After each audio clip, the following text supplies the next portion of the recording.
என்ன துரோகம் செய்தோம்? யார் குடியை நாம் கெடுத்தோம்? உடைய வாழ்க்கை இப்படி பாதிலே முடிந்து போகும் என்று என் கனவில் கூட நினைத்து பார்க்கவில்லை அப்பா. எப்படியெல்லாம் ஆர்வம் நினைத்திருந்தேன். ஜான் வயிற்றுக்காக வீதி வீதியாக சென்று பிச்சை எடுக்கக்கூடிய நிலைமையா அப்பா? எனக்கு ஒரு பெற்ற தாய் இருந்திருந்தால் எனக்கு இப்பேற்பட்ட நிலைமை ஏற்பட்டிருக்குமா அப்பா? இந்த பாவியை வைத்தோரில் ஒரு பெற்றிருக்கும் போது கொடுப்பாவியை கருவிலை கலைத்திருந்தது. இந்த பாவி நான் எனக்கு ஒரு பெண்ணாக பிறக்க வேண்டும் அப்பா.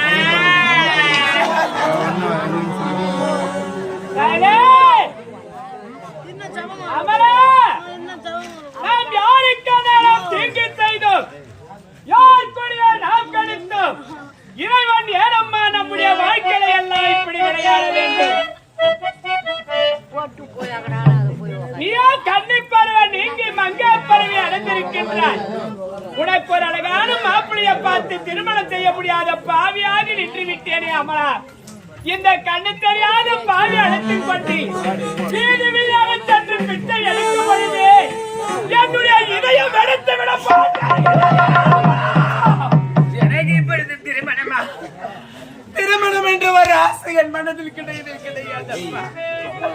காலை மணிவதும் இப்படி வீதி வீதியாக சென்று பிச்சை எடுத்து தன் வாழ வேண்டுமா அம்மா? இந்த பாவினர் எதிர்க்கு உலகத்தில் ஒரு பெண்ணாக பிறக்க வேண்டும் அம்மா. அமரா, அம்மா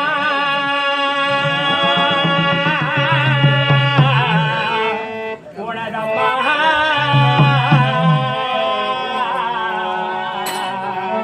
அம்மா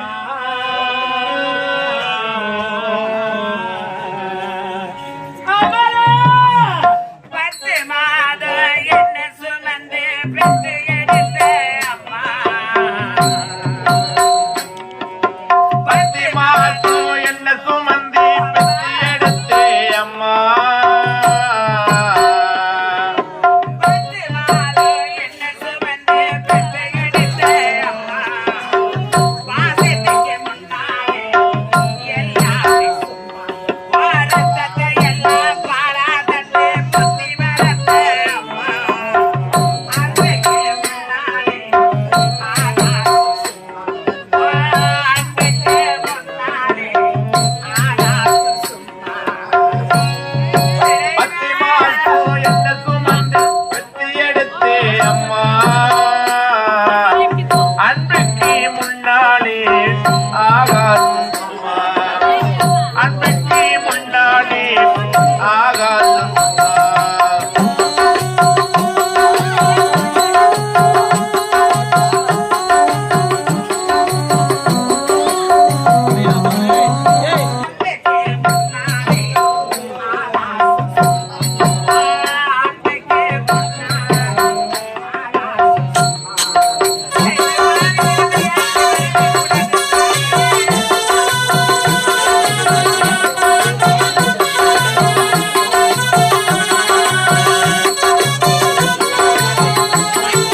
பாதிக்கப்பட்டு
அமரா, உன்னிடத்தில் ஒரு உண்மை சொல்லலாம் என்று ஆசைப்படுகிறேன் அம்மா.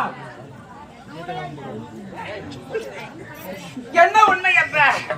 அமரா, உனக்கு ஒரு அண்ணன் இருக்கின்றார். எனக்கு ஒரு அண்ணன் இருக்கின்றாரா? ஆமாம்மா. இதுவரை நீங்கள் எடுத்து உரைத்ததை கிடையாது அப்பா. உனது அண்ணனுக்கு 5 வயது, உனக்கு 3 வயதம்மா. உன் தாய் நாங்கள் 4 வர பக்கத்தூர் அம்மன் திருவிழாவுக்கு சென்றோம் அம்மா. அம்மன் திருவிழாவுக்கு சென்றோம்.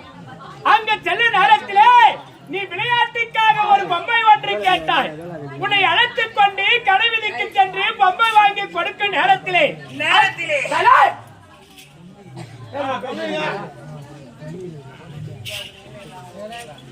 கடைவீதிக்கு சென்று பொம்மை வாங்கி கொடுக்க நேரத்திலே அந்த அம்மன் திருவிழால ஒரு கலவரம் ஒன்று ஏற்பட்டது அம்மா. கலவரம் ஒன்று ஏற்பட்டது. அந்த கலவரத்திலே உனது அண்ணன் காணாமல் போய்விட்டார். தாய்க்கு தலையான மகன் இல்லையே என்று தேடி செல்ல நேரத்திலே அந்த அம்மனிடத்திலே ஒரு அக்கினி சோலை ஒன்று வீசியதம்மா. அக்கினி சோலை வீசியது. அந்த அக்கினி சோலையிலே என்னுடைய இரு பார்வையும் போய்விட்டது. மகனில்லை என்று உன் தாய் தேடி தேடி காலப்புற கண்ணீர் விட்டு அழுது மாரடைப்பினால் அந்த உன் தாயும் இறந்து போய்விட்டாம்மா. அவள் எப்போது இறந்தாலும் அன்று முதல் இன்று வரை அவளையே நினைத்து கண்ணீர் விட்டு அழுது கொண்டிருக்காமலா? என்றாவது உயிரோடு உள்ளது அண்ணன் உயிரோடு இருந்தால் சத்தியமாக உன்னை தேடி வருவாளா?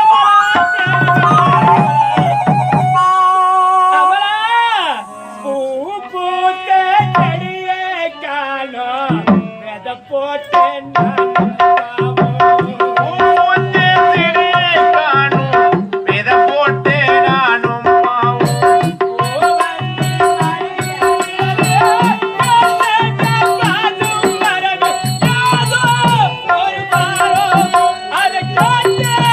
இல்லையா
அதோ பாட்டினா ஒரு பொட்டாமர் குழம்பிருக்கிறது அல்லவா?